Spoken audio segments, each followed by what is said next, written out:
Estimados alumnos, ¿cómo están? Otra vez con el gusto de saludarlos. Pues aquí estamos desde Pingüinolandia, es decir, mi casa. Bueno, seguimos trabajando en línea, ya son muchos días, pero esperemos que el anterior video les haya sido provechoso y este espero que también lo sea. Quiero sostener otra plática con ustedes. Ya saben que está abierta la comunicación por la plataforma, el chat de WhatsApp o el correo electrónico para cualquier duda que tengan. Y bueno, como lo hicimos anteriormente, yo voy a dar algunos conceptos sobre estas láminas y voy a pedirles en esta ocasión que el ejercicio sea el siguiente. Con base en la información que vamos a platicar, les voy a pedir que me diseñen un cuestionario, es decir, que ustedes hagan una especie de examen planteando preguntas sobre los temas que hoy vamos a ver. Serían 10 preguntas que tienen que realizar. Esas preguntas tienen que ser de contenido y obviamente tienen que ser diferentes a los demás compañeros y las voy a evaluar y de eso va a consistir la calificación de esta clase. ¿De acuerdo? Bueno, les voy a hablar ya hablamos de lo que son las políticas públicas, acuérdense que son la ciencia de la implementación, es decir, de lograr que los proyectos se hagan con base en preguntas básicas que se llaman preguntas decisionales en torno al presupuesto, en torno a su naturaleza jurídica, en torno a pues, la viabilidad ambiental, la viabilidad de recursos humanos, de organizaciones, de bienes muebles, todo es indispensable para que una política pública pase de las palabras a los hechos. Bueno, pero hay problemas para diseñar los proyectos públicos y que estos se concreten en forma de políticas públicas. Entonces, vamos a hablar de estos problemas. ¿Cuáles son los 10 problemas más recurrentes en el diseño de los proyectos públicos? Bueno, el problema número uno es que hay demasiados problemas relacionados con su creador. De hecho, esto se presenta en todo el mundo, pero es más visible en América Latina, en donde esta cultura personalista de liderazgos ha hecho que las políticas públicas tengan demasiado personalismo. Es muy común que en algunos países, inclusive en Estados Unidos, algunas iniciativas que tienen que ver con el funcionamiento de ciertas áreas de la administración pública lleven el apellido de su creador, ¿verdad? La iniciativa Helms-Burton, la iniciativa de Soskin, etcétera, etcétera. Incluso cometemos un serio error en materia de ciencia política y de administración pública al pretender entender el funcionamiento de la gestión pública conforme al sexenio en donde se realizó. Entonces decimos las políticas públicas de Ernesto Zedillo, las políticas públicas de Vicente Fox, y este personalismo es erróneo, además oscurece el entendimiento y pues contradice pues lo que debemos saber con certeza básica, que es que la historia pues avanza, la sociedad avanza, las cosas avanzan, y estas no avanzan porque un presidente gobierne o no, si tienen su propio ritmo. Al contrario, yo creo que los gobiernos son un reflejo del estado de cosas de una sociedad en un momento determinado, no al revés, que la historia cambia en función de qué presidente dirige un país y que cometamos el error de señalar que el trabajo de 5 millones de burócratas, de tantos funcionarios públicos federales, de miles de funcionarios públicos estatales y municipales se definan por una sola persona. Es un serio problema para entender las políticas públicas y para concretarlas. Y bueno, está el tema del neopatrimonialismo o lo que se llama en América Latina las redes clientelares o la idea del que tiene el poder de que lo que es público no lo es, que es de ellos, es de ellos porque conquistaron el poder, porque ganaron las elecciones y pretenden definir a partir de ahí políticas identificadas con ellos o ocupar todas las plazas, absorber el recurso, etcétera, etcétera. Y es un error. A mí me gusta mucho alguna frase, alguna idea de Margaret Thatcher, seguramente la han visto por ahí, que dice que, y si es muy cierto, dice, no existe el dinero público. Dice, lo que existe es dinero de los contribuyentes, que el aparato público exacciona vía impuestos y otros cobros para distribuir, pero no es dinero público, es dinero privado, ¿sí? Que por las leyes se le toma de los particulares. Entonces, imagínense, no hay dinero público y aparte quienes detentan el poder piensan que es suyo el territorio, que es suya la organización, que es suyo el dinero. Entonces, pues evidentemente que esto crea una tergiversación en el proceso de diseño y ejecución de las políticas y además en el entendimiento, ¿verdad? En México, aparte de este error de señalar que las políticas son el reflejo del presidente, de Salinas, etcétera, etcétera, ya últimamente en el país a muchas iniciativas se les pone como identificador el apellido de su creador. Hace poco estaba por ahí la iniciativa Beltrones o la iniciativa Larios, en fin. Y creo que no, creo que me parece a mí, si ustedes estarán de acuerdo en que los proyectos públicos pues tienen un proceso de formación, de socialización para que lleguen a la arena política. Se dice que el tránsito normal de una política pública, de un proyecto que se considera público, es que primero es un problema privado, después se vuelve un problema social, y cuando socialmente adquiere repercusión, notoriedad, entonces pasa a ser un problema público, pero sigue ese camino. Digamos, no sé, pongamos algunos ejemplos, la cuestión del envejecimiento. Bueno, ustedes coincidan conmigo en que todos envejecemos. Digo, al menos que alguien de los que me esté viendo pues diga que no va a envejecer, lo cual pues es para felicitarlo, ¿verdad? Pero todos envejecemos. Y desde que el hombre está en el planeta, se calcula hace 10 millones de años, el hombre siempre ha envejecido y muerto. Pero antes del año de los 90, esto no importaba como problema público, pues todo el mundo simplemente tenía su vida y moría. ¿En qué momento se volvió un problema público? Pues al parecer bajo esta teoría de los pasos que tiene que dar un problema para que se vuelva público, fue primero un problema privado. Después, con el crecimiento de la población mayor, pues eso se volvió un problema además familiar y social. Surgieron ONGs de apoyo al adulto mayor, hubo interés, hubo investigaciones y aquí se volvió un problema social. La sociedad era corresponsable y era el salvavidas, el auxilio de los adultos mayores. Se socializó. Cuando se socializó, pues se volvió de interés digamos, público, ¿verdad? Empezaron a salir investigaciones, notas de prensa. Los partidos políticos vieron en este sector una nueva fuente de votación. Surgieron las primeras organizaciones de ancianos. De hecho, en el primer libro que les di de Luis Aguilar Villanueva viene un artículo de Elder Kopp en donde analiza precisamente cómo se volvió un problema público el tema de los adultos mayores. Y cuando se dieron todas esas circunstancias, entonces saltó a la agenda pública y se volvió un asunto de interés público. Entonces el Estado ahí se volvió responsable, el gobierno, de impulsar políticas de apoyo a la tercera edad. Fíjense todo el camino que tuvo que recorrer. Y así cualquier problema pasa por diversas etapas para volverse un problema público. Por ejemplo, el problema de las mascotas. Siempre ha habido mascotas y a nadie le había preocupado. Después empezaron a surgir asociaciones, recordarán ustedes en años recientes, de rescate de perros, maltratados, abandonados, hasta de gatos, ONGs, etcétera. Y esto se volvió políticamente atractivo.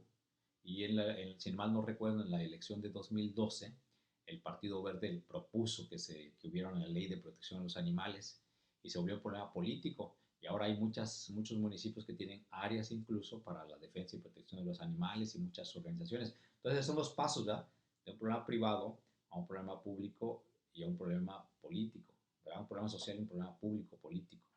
Bien, por eso se impone la necesidad de un enfoque estratégico, un enfoque que supere la visión paternalista para situarlo en un contexto amplio, capaz de entenderse en su complejidad y que pueda ser abordado con recursos y atención de nosotros, de los administradores públicos. Bien, ahora bien, el segundo gran problema de las políticas es que tienen objetivos poco claros y precisos. Ahí tienen ustedes un ejemplo en la pantalla, ¿verdad? De un programa que se llama Plan de Vida. No pongo México para no prejuiciar el análisis, pero tienen un programa aquí que se utilizó en Buenos Aires. estimular la participación de la mujer a través de la organización comunitaria con el objeto de crear una red solidaria para el cuidado de la salud, la familia y la de su comunidad. ¿Cómo les suena? Suena atractivo, ¿verdad? Pero preguntémonos respecto de lo abstracto que resulta esta afirmación de política. Estimular la pasión de la mujer. ¿Qué es estimular? ¿Cómo se estimula? El burócrata puede entender que estimular podría ser comunicar, o que podría ser premiar o dar incentivos económicos, o podría ser impulsar organismos civiles, o podría ser establecer un premio comunitario. Hay muchas maneras de entender esto de estimular a través de la organización comunitaria para crear una red solidaria. ¿Qué es una red solidaria? ¿Qué es una red en principio? ¿Quiénes la forman? ¿Cuántos la forman? ¿De dónde? ¿Cómo? ¿Con qué? Solidaria, ¿qué es solidaria en qué sentido? ¿Verdad? Emite mensajes de aliento, organiza albergues, organiza proyectos productivos, organiza marchas, emite notas de prensa. ¿Qué es eso? ¿Verdad? Para el cuidado de la salud de su familia y la comunidad. Imagínense que la mujer cuida a la comunidad. Pues, ¿cómo lo va a hacer? ¿Qué significa cuidar a la comunidad? Se vestían de policías para vigilar la seguridad de una comunidad, entendiendo esto quizá un barrio o la comunidad es un municipio. Dará servicios médicos gratuitos, hará labores de enfermera, de cuidadora de niños, o sea, es muy ambiguo. El problema es que las políticas son generalmente muy abstractas, ¿verdad? Digamos, ya habíamos platicado el problema de la situación de la pobreza, y al final se ha concluido que la pobreza es un problema tiene un problema de percepción. La pobreza es como se percibe, porque en un país desarrollado una persona que tiene todo podría ser considerado pobre, y una persona que carece de todo podría ser considerado pobre en regiones pues marginadas de México, de América Latina. ¿Verdad? Les decía yo que yo tengo un amigo que es maestro que se siente pobre, pero tiene su casa de 4 habitaciones, con forrada de madera, tiene 2 autos recientes, en donde vive la urbanización, o la privada, por así llamarla, la urbanización tiene piscina y tiene cancha de tenis, y él se considera pobre. ¿Por qué? Porque padece exclusión laboral. Entonces, un pobre en otro país puede recibir $1,000 de asistencia al mes, por ejemplo. En países como Noruega, Suecia, solamente por ser nacido ahí se recibe un apoyo económico. Pero el que vive nada más del apoyo económico de 1,000 euros, pues se considera pobre. Imagínese recibir 25,000 pesos al mes, pues se considera pobre. ¿Verdad? ¿Qué dirían con los pobres de México, jornaleros que ganan 20 pesos al día? ¿No? Entonces, la pobreza es muy ambigua y depende de cómo se defina. ¿Verdad? Y en consecuencia, al tener objetivos poco claros y precisos, pues a la hora de descender en la burocracia, pues salen mil y un formas de atención que dependen de la creatividad, de la experiencia, de las necesidades políticas o de las capacidades financieras o materiales de una institución. ¿Verdad? Entonces, la política ahí se pierde, por así llamarle, se cambia, se redirige. Y además, tomemos en cuenta otra cosa, ya les había dicho que nosotros somos muy afrancesados, en el buen sentido de la palabra, pero es que en el siglo XIX, México se educó con los materiales de Francia.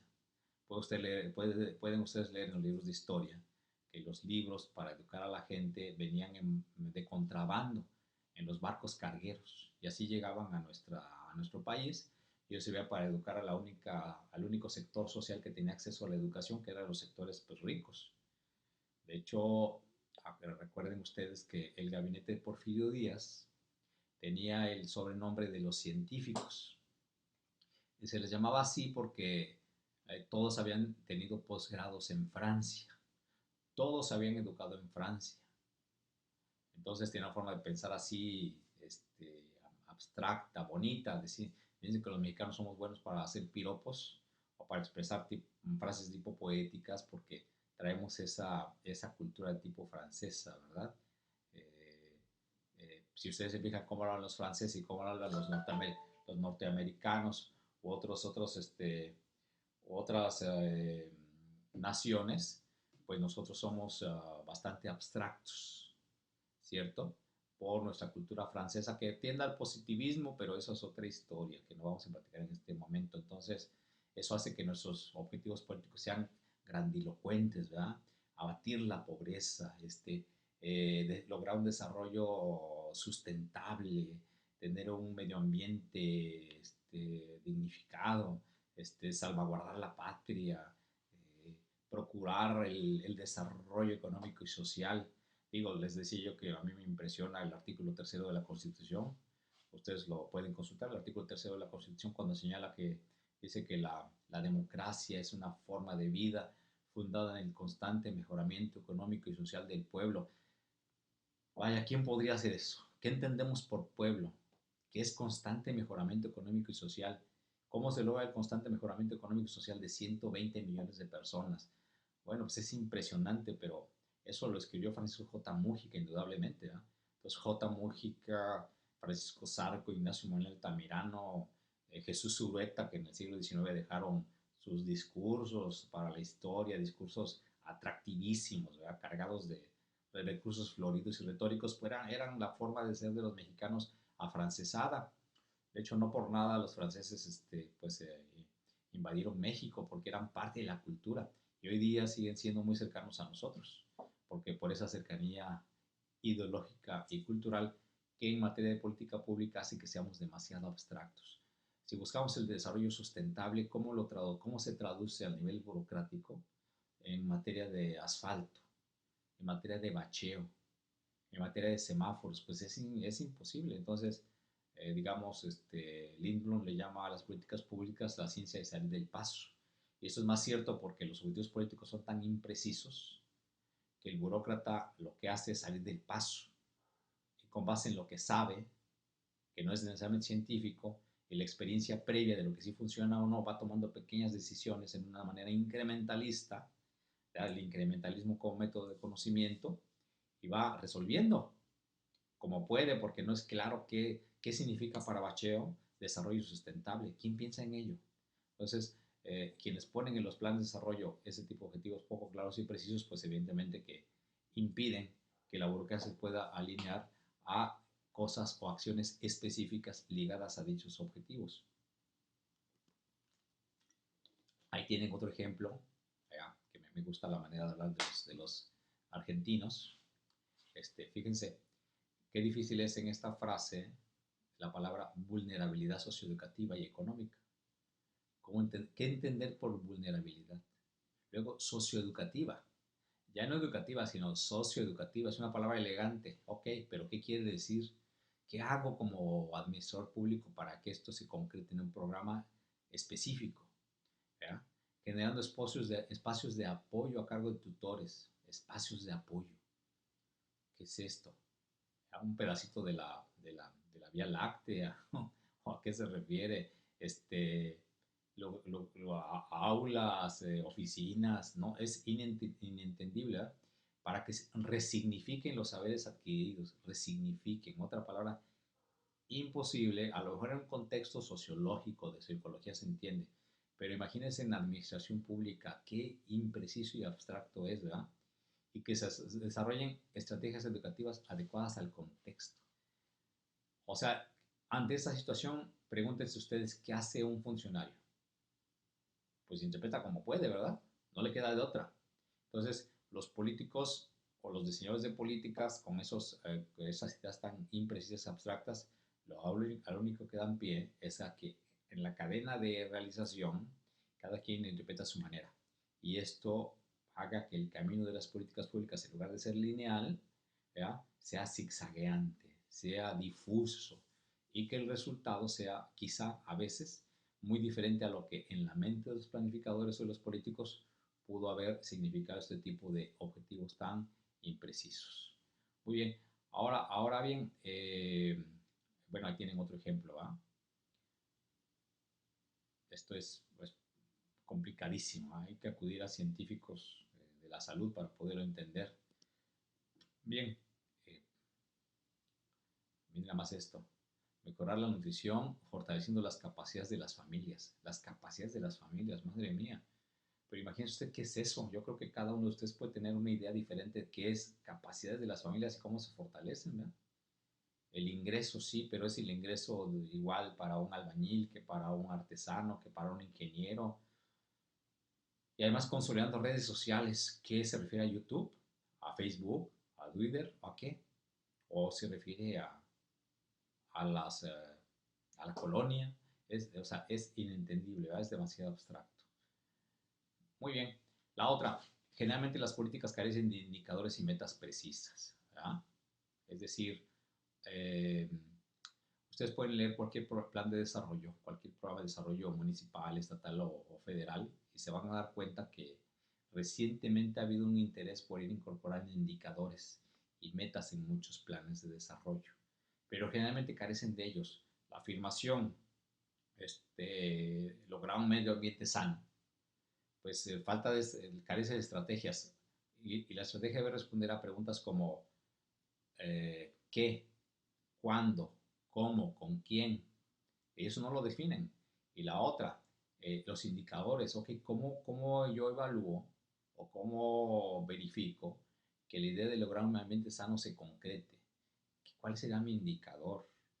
El número de árboles, la disminución de plomo en el oxígeno, en el aire, uh, la disminución de enfermedades respiratorias. ¿Cuál es el indicador? Pues hay que seleccionar un indicador para poder llegar a, a entender cómo se realizan los programas. Ya hemos platicado de que pues, Marco Lógico da una herramienta a través de las matrices de indicadores para resultados, para establecer indicadores, nada más que esto no es muy general en la burocracia. Pocas son las instituciones que plantean indicadores, que hacen sus matrices de indicadores de resultados. De hecho, ustedes pueden consultarlo. La Secretaría de Hacienda señala a los estados que tienen más avance, como Tamaulipas o Baja California incluso, en que apenas su avance es en la adecuación del marco legislativo. ¿Sí? Todavía ni siquiera hay sistemas, hay manuales de procedimientos, no hay matrices de indicadores, no hay evidencia de que se esté aplicando. Entonces, la mayor parte de los programas públicos carecen de indicadores y de metas precisas, por supuesto. Imagínense ustedes que tenemos el problema, digamos, en Tijuana, tuviéramos el problema en Tijuana de que queremos que disminuya, no sé, a ver, la pobreza extrema o que disminuya las viviendas con piso de tierra que tuviéramos, a ver, 100,000 viviendas con piso de tierra. Y la política es dotar a las familias de los requerimientos básicos para que cuenten con piso duro o piso de cemento si ustedes quieren. Bueno, habría que ver en este caso pues cuántos podemos realizar de esos 100,000. Si tenemos 3 años para gobernar, ¿cuántas podemos hacer para disminuir 100,000? Entonces habría que cuantificar, ¿verdad? Habría que cuantificar y decir, bueno, puedo hacer 20,000. Bueno, ¿y cómo lo vas a hacer en 3 años? ¿En qué tiempos? ¿Cómo te vas a medir cada 3 meses, cada 6 meses, ¿verdad?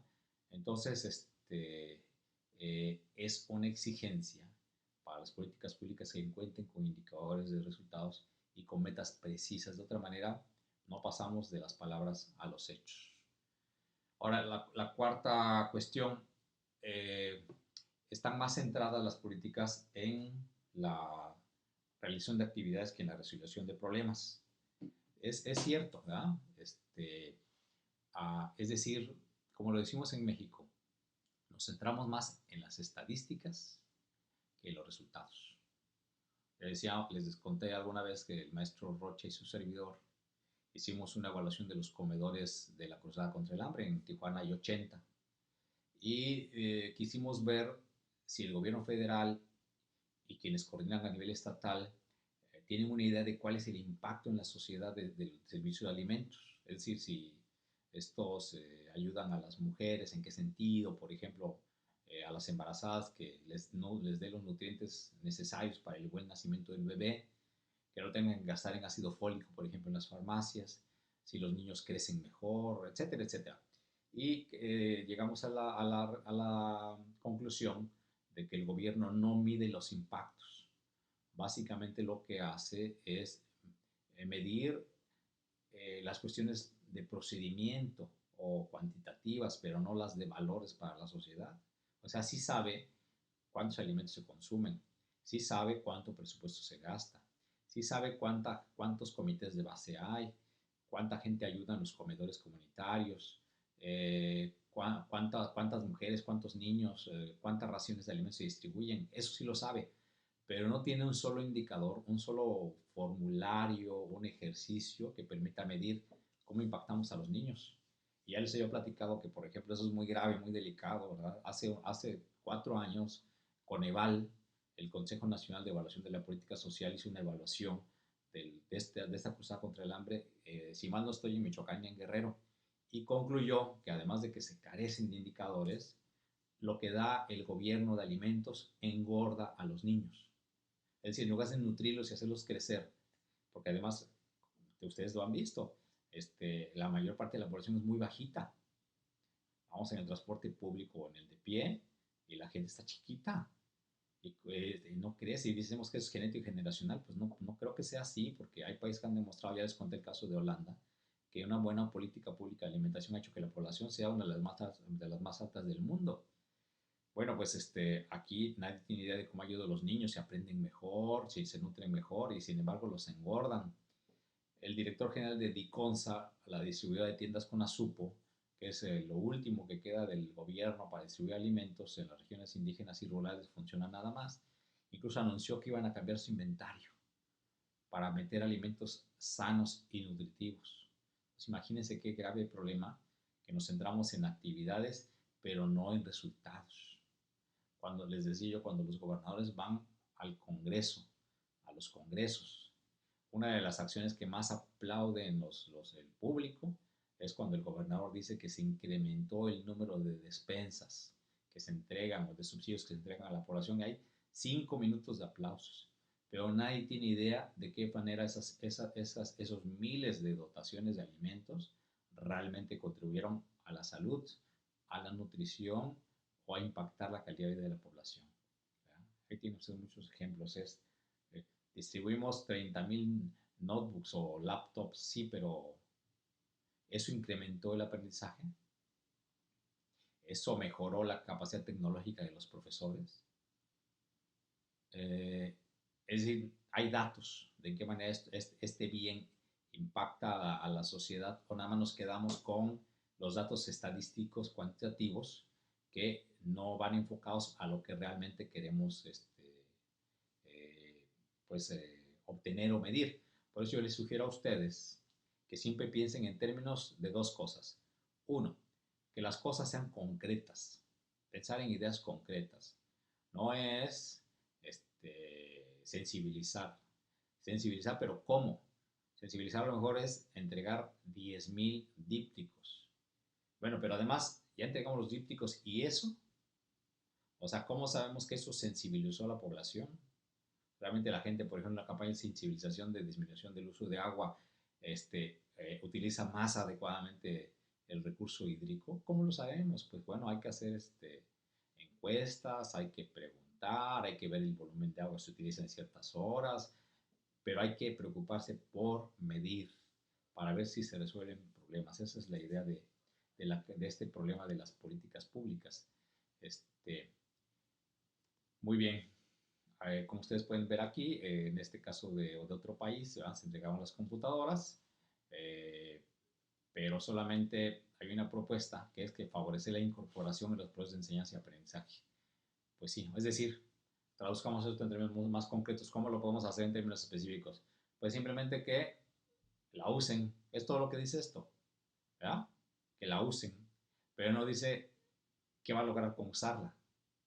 Se supone que si tiene una informática es para ser más eficiente en resolución de problemas matemáticos, en leer más, en comprender mejor, pero no se define qué se quiere obtener de impacto ni qué se logra con la implementación de un programa de esta naturaleza. Y esta forma pues de definir las políticas o de estructurarlas de manera tan ambigua y carente de objetivos, indicadores y metas es un problema común básicamente de América Latina, porque en el mundo Ya desde el año de 1996 se ha venido haciendo un ejercicio diferente. Podemos consultar en varios países que ya han llegado al punto en el cual ya no hay un programa público que no vaya asociado a metas e indicadores. Esto es una necesidad contemporánea y ningún gobierno debería estar al margen de generar estos compromisos específicos, cuantitativos y cualitativos, por supuesto.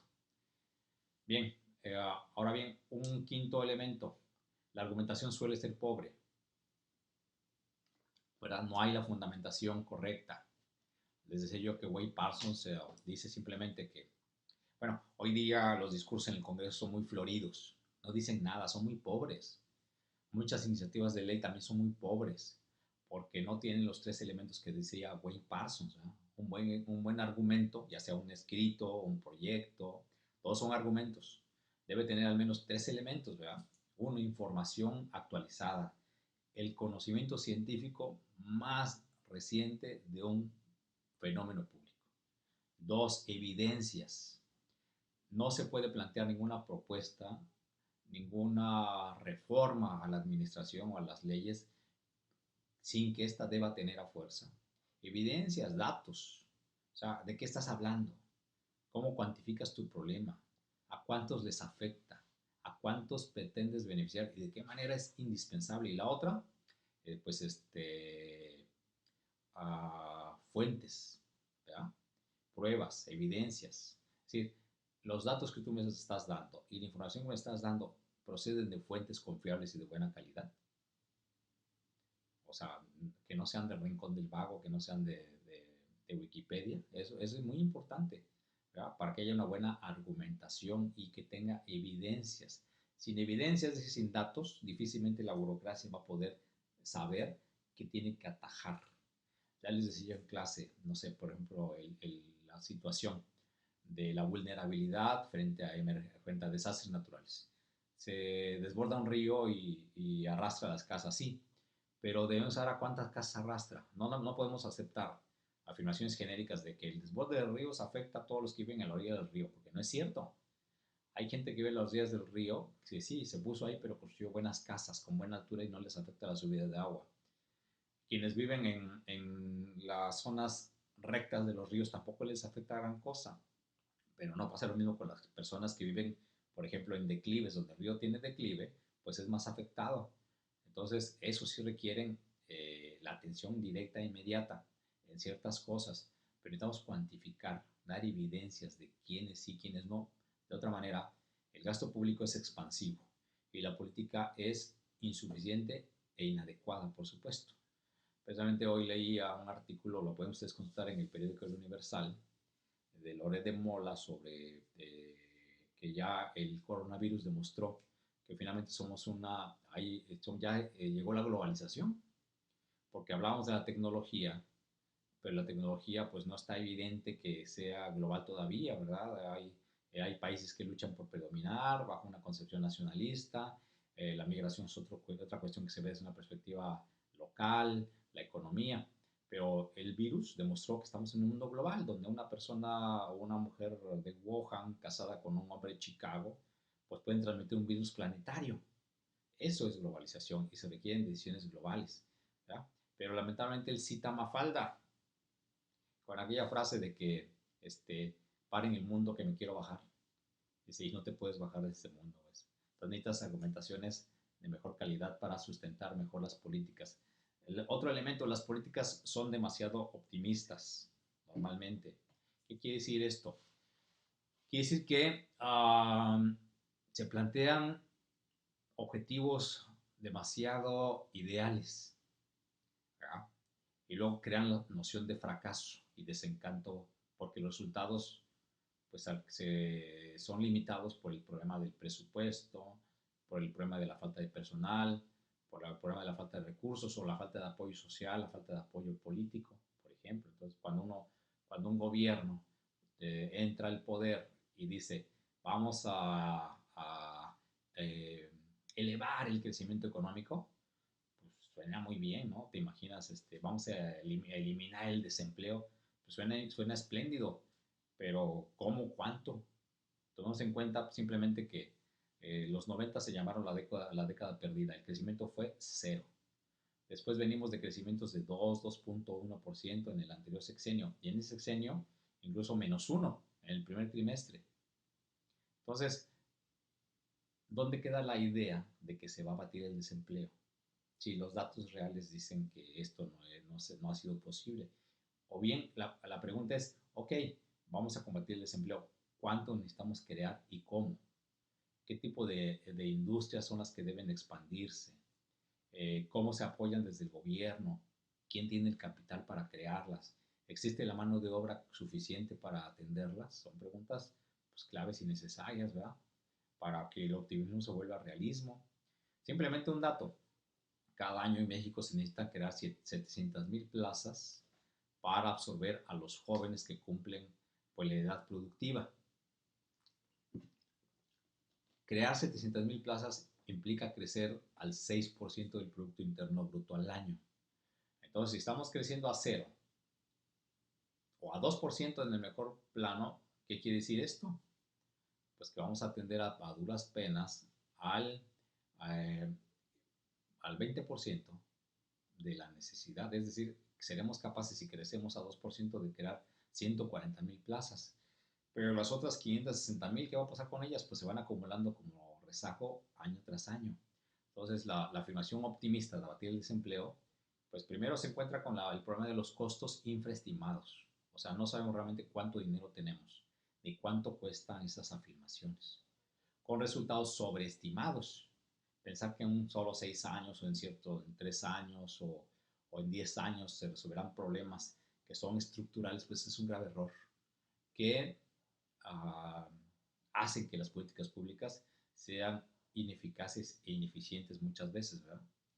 Entonces, eso crea problemas de implementación, claro, porque si carecemos del personal suficiente, si carecemos de recursos para atender estas grandes proyecciones, ¿verdad? Si no tenemos los recursos materiales, si no tenemos el apoyo social, si no hay capacidad social, si no hay capacidad política, pues entonces nos enfrentamos a que estas grandes ideas de política pública se enfrentan con la realidad, ¿no? Por ejemplo. ¿Sí? Es decir, pues hay problemas hay muchos, ¿verdad? Por ejemplo, la salud. La salud es un problema que está creciendo de manera, como decía Malthus, geométrica, porque pasamos de las enfermedades estacionales del siglo XX a las enfermedades crónico-degenerativas del siglo XXI, ¿verdad? Cáncer, diabetes, hipertensión, colesterol, cardiopatías, riñones, etcétera, etcétera, ¿verdad?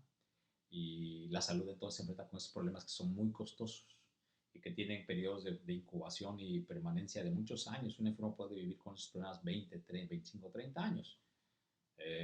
Y pues eso hace que eh, haya problemas de implementación, porque ¿cómo sostenemos una atención al cáncer durante 20 años? ¿Cuánto va a costar?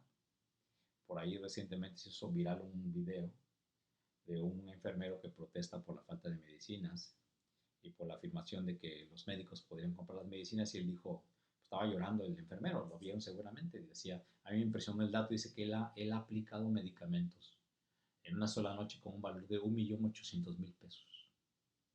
Imagínense ustedes qué clase de enfermedad es esta de la que él está hablando. Seguramente era una enfermedad crónico-degenerativa, ¿no? Un problema a lo mejor de cáncer. Si un cáncer te cuesta en un solo día 1.800.000 pesos, ¿cuánto cuesta un cáncer de 20 años? Entonces, por eso los problemas de implementación están infravalorados. O sea, tenemos demasiadas expectativas para un aparato burocrático donde vamos a trabajar, donde estamos trabajando, que tiene recursos limitados. Recursos humanos limitados, recursos presupuestales limitados, recursos materiales limitados. Pensemos en otro caso. Hoy día está muy en boga la necesidad de atender a los adultos mayores. Hay que atender a la salud de los adultos mayores y hay que tener médicos especializados. Ok, pero sepan ustedes este dato. En México apenas hay una clínica de geriatría, que es la rama que se encarga de atender a los adultos mayores. Una sola clínica en la Ciudad de México. En el país no hay clínicas de geriatría. Habría que preguntar también, a lo mejor vale la pena hacer una solicitud de transparencia para la Secretaría de Salud, si tiene cuantificados cuántos geriatras hay en el país. Es decir, si se dice ya que el 40% de la población ya es adulta mayor, y estamos hablando de un número aproximadamente de más de 40 millones de personas, y se recomienda que haya un médico por cada 10.000 personas, ¿cuántos médicos geriatras necesitamos? ¿Los hay? ¿Cuánto tiempo tardan las universidades en formarlos? ¿Quieren los jóvenes médicos ser geriatras? ¿O querrán especialidades más rentables, como pediatría o cardiólogos? ¿Verdad? No todo el mundo querrá ser geriatra. Entonces, las ideas son demasiado optimistas frente a las realidades de cómo implementar una política en esa dirección. Espero que haya quedado claro. Esa es la idea y podemos pensar así de manera similar en muchísimos problemas públicos a los que nos enfrentamos todos los días o los enfrentaremos como servidores públicos. Bien, séptima, no hay dispositivos serios de control y evaluación. Hay ausencia de rendición de cuentas. Bueno, eso es muy fácil no necesita mucho análisis. Chequen ustedes cualquier página de transparencia y la información está incompleta, desactualizada.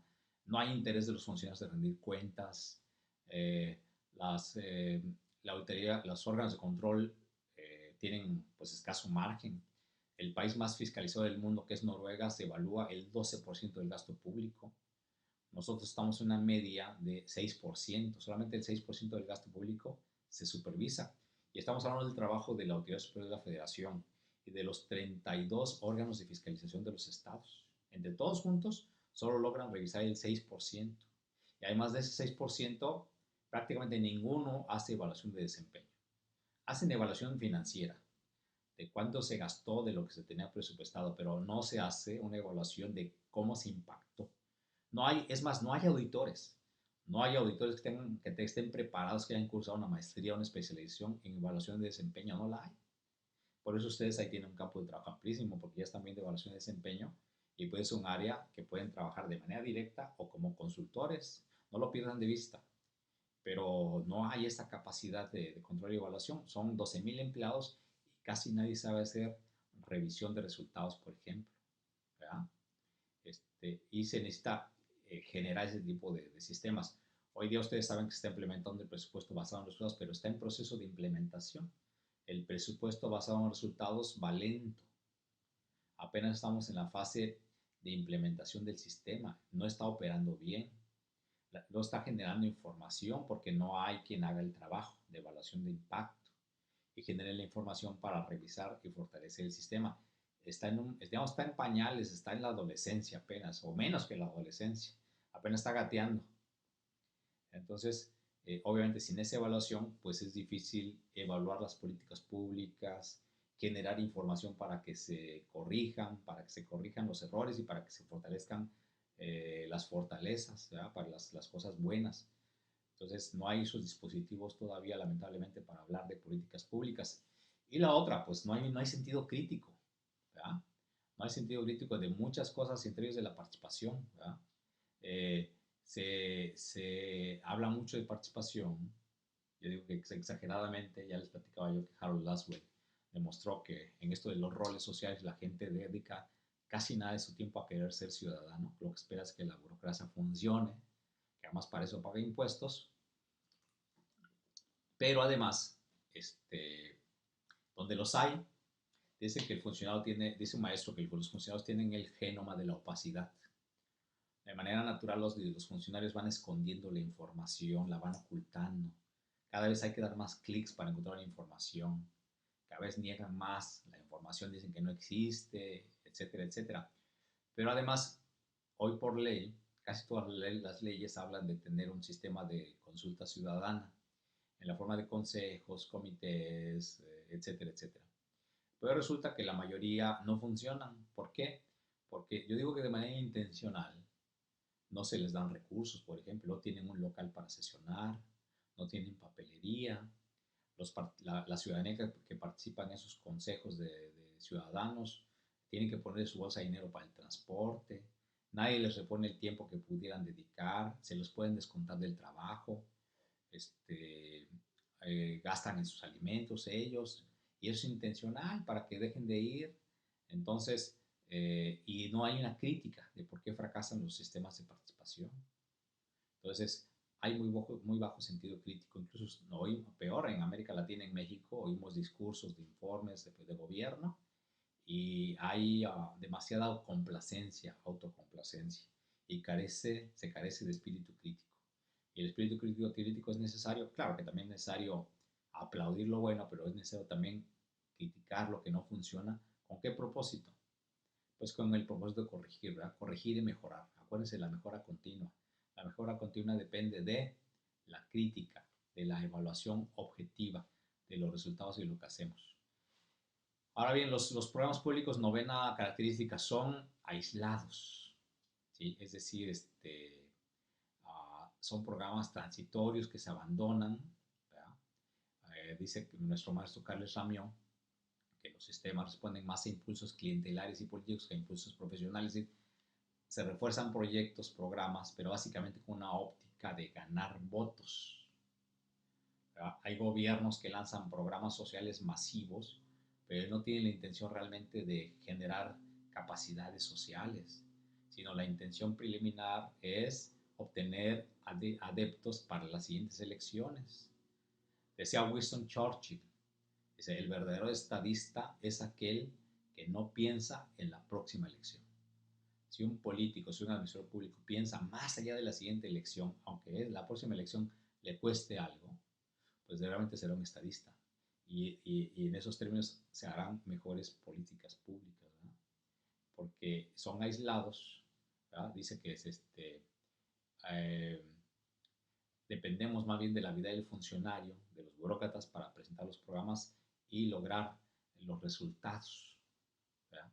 Porque son cuestiones coyunturales. Y en lugar de pensar en cuestiones estructurales, se piensa en cuestiones de coyuntura, y coyuntura electoral o coyuntura política. Que la verdad yo añoro mucho, le agradecería mucho que hiciéramos ese ejercicio de políticas públicas como los alemanes, que tienen un plan de acción en los siguientes 30 años, un plan de 30 años, y esté el gobierno que esté, ese programa se tiene que hacer y se tiene que evaluar porque saben a dónde van a llegar y saben qué quieren hacer. Canadá lo tiene a 10 años y lo renueva.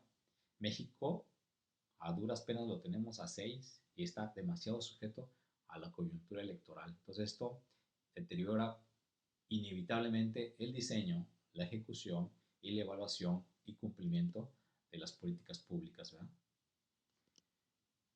Bien, y son poco críticos y a veces se plantea que un solo proyecto va a resolver la situación de la sociedad. Por ejemplo, una política contra la pobreza se piensa que va a sacar a la gente de la pobreza, sin considerar en que la pobreza tiene muchos elementos. No solamente es el dinero, o no solamente la carencia de agua o de servicios en la vivienda, también está el transporte, está la seguridad, está las expectativas, está la cultura, está la civilización en sí en juego. ¿Eh? Entonces, son muchos componentes que no los puede resolver un solo proyecto. Y la visión sectorial de la burocracia en México hace que realmente se trabajen en espacios aislados. Por un lado, educación, por el otro, salud, por el otro, desarrollo social. A veces se empalman, desarrollo social hace lo mismo que salud y educación, y esto hace que las políticas públicas, más bien que no haya políticas públicas, y las que hay, que tengan muy pobres resultados porque se centran en un solo proyecto, cuando se dice que, como dice Herbert Marcuse, la realidad es multidimensional. Nuestra realidad es multidimensional. Si no, evalúense ustedes. Chequen sus necesidades personales y van a ver que son múltiples, ¿verdad? Las hay de carácter emocional, de carácter físico, de carácter intelectual, de carácter material, son muchas. Y no se van a resolver evidentemente con una sola acción, una sola estrategia, y menos con una sola acción de una institución de gobierno, ¿verdad?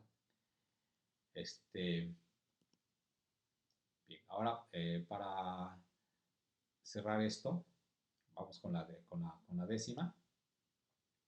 Me brinco esto. Lo observo. A ver, generan las políticas bajo impacto en la resolución de problemas públicos. Así es, efectivamente. Es decir, si ustedes ven datos, los programas sociales alcanzan a poca población. Primero, no les resuelven su condición. Y segundo, su población es numéricamente menor que el programa general.